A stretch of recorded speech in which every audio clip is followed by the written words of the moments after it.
Christian Audio, a division of Recorded Books, presents Uncovering Your Path, Spiritual Reflections for Finding Your Purpose by Chaz Lattimore Howard.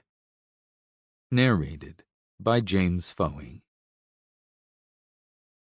The Road Not Taken by Robert Frost. Two roads diverged in a yellow wood, and sorry I could not travel both, and be one traveler, long I stood, and looked down one as far as I could, to where it bent in the undergrowth. Then took the other, as just as fair, and having perhaps the better claim, because it was grassy and wanted wear, though as for that the passing there had worn them really about the same.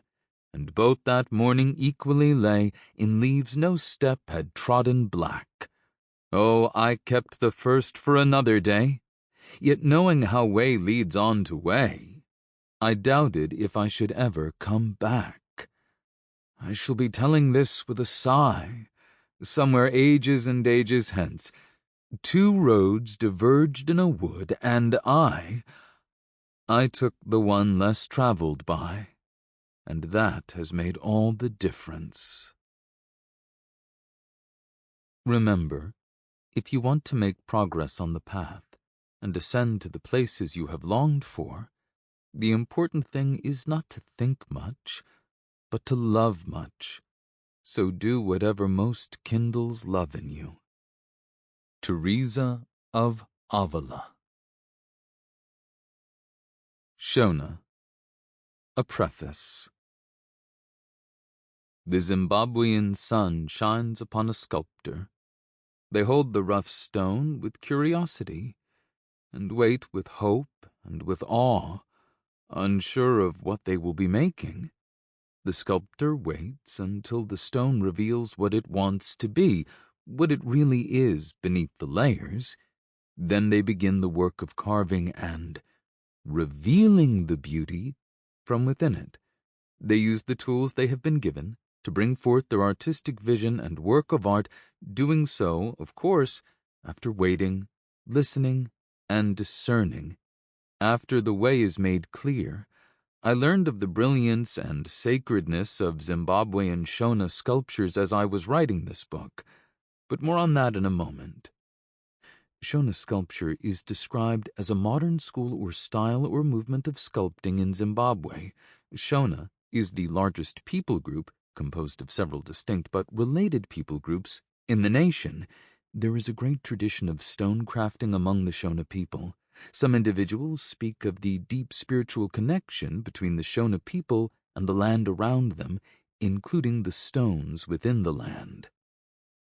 One of the gifts that I cherish as a chaplain and as a priest is the opportunity to officiate at weddings.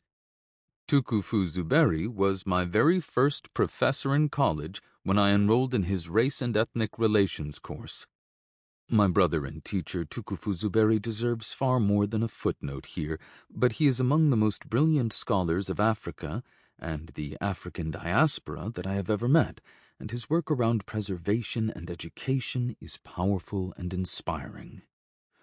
All these years later, he asked me to do the honors as he wed his beloved wife and fellow scholar Vaniclea. They are both brilliant researchers, teachers, curators, and preservationists of African culture. Their gift to me in exchange for presiding at their nuptials was two beautiful Shona sculptures that my family and I cherish to this very day. I still remember unwrapping the stone sculptures from the box. They were heavy in my hands, and even though the history of Shona culture was new to me, it seemed familiar. Perhaps this is an echo through generations that we of African descent, African ascent, hear from our ancestors.